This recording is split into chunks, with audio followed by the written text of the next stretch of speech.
Selamat datang saudara-saudari. Hari ini kita mau mendengar Daniel babak ke-6.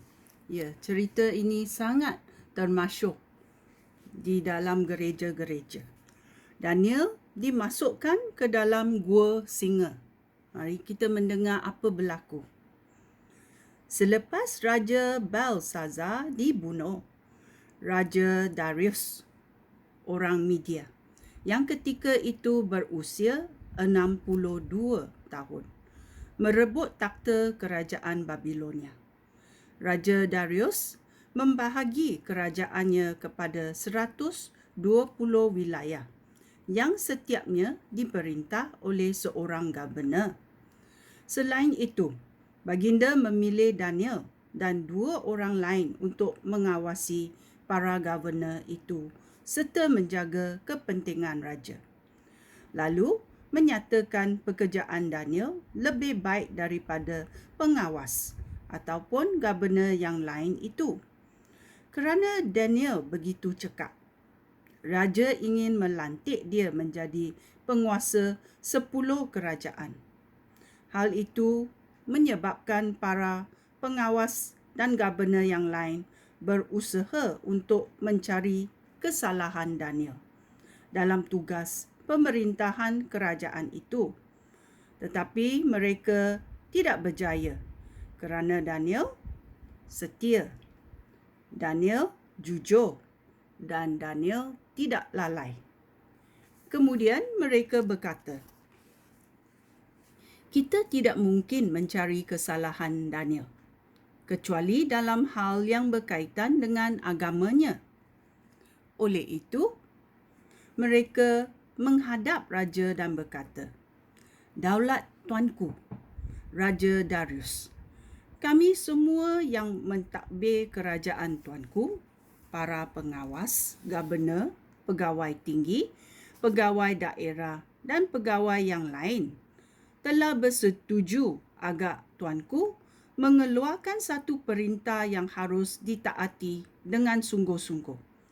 Hendaklah Tuanku perintahkan agar selama 30 hari tidak seorang pun boleh meminta apa-apa daripada dewa atau manusia, kecuali daripada Tuanku sendiri. Sesiapa yang melanggar perintah itu harus dibuang ke dalam gua singa. Oleh itu, biarlah Tuanku mengeluarkan perintah itu serta menandatanganinya. Biarlah perintah itu menjadi undang-undang Media dan Persia yang tidak boleh diubah lagi. Demikianlah Raja Darius menandatangani perintah itu. Apabila Daniel mengetahui bahawa perintah itu sudah ditandatangani, dia pulang ke rumah. Di bilik pada tingkat atas rumahnya, ada beberapa buah tingkap yang menghadap Yerusalem. Seperti biasanya, Daniel berlutut di hadapan tingkap-tingkap yang terbuka itu, lalu berdoa kepada Allah 3 kali sehari. Apabila musuh-musuh Daniel nampak dia berdoa kepada Allah, mereka semua menghadap raja untuk mengadu tentang Daniel.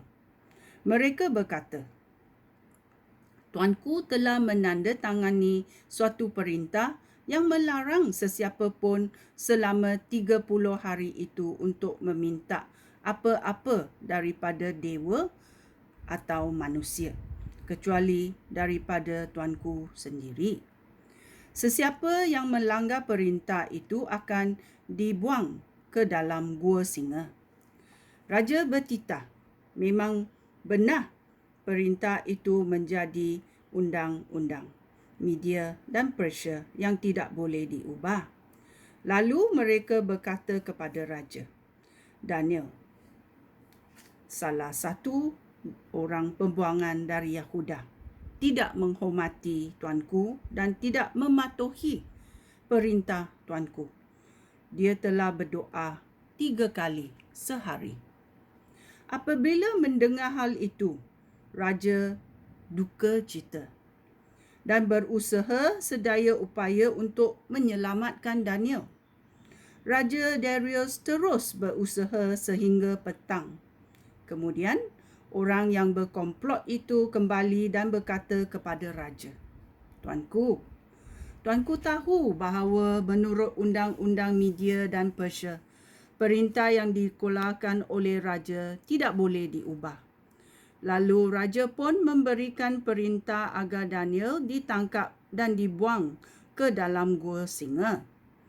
Raja bertitah kepada Daniel, semoga Allah yang kamu sembah dengan setia itu menyelamatkan kamu.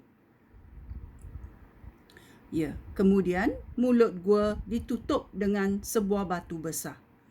Dan raja mementeraikan batu itu dengan menterainya sendiri serta menterai para pembesarnya supaya tidak seorang pun dapat menyelamatkan Daniel.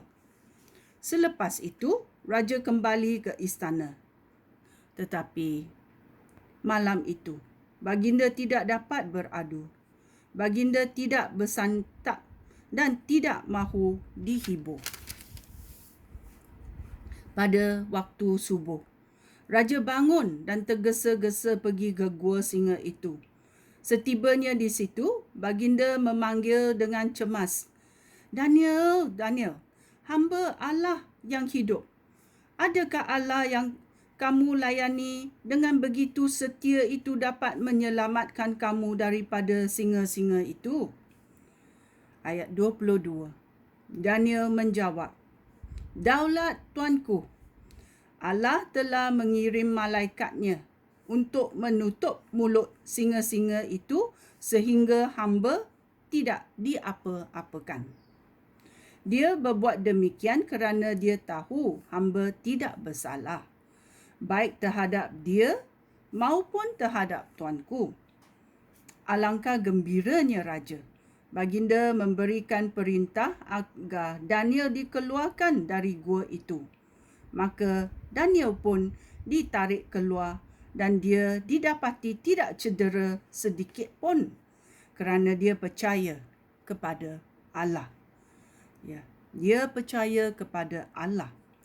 Selepas itu, raja memberikan perintah agar semua orang yang telah menuduh Daniel dibuang ke dalam gua singa itu beserta anak isteri mereka. Sebelum mereka jatuh ke dasar gua itu, singa-singa itu sudah pun menekam mereka dan mematah-matahkan tulang mereka. Kemudian Raja Darius menulis surat kepada orang daripada semua bangsa, kaum dan bahasa di dunia.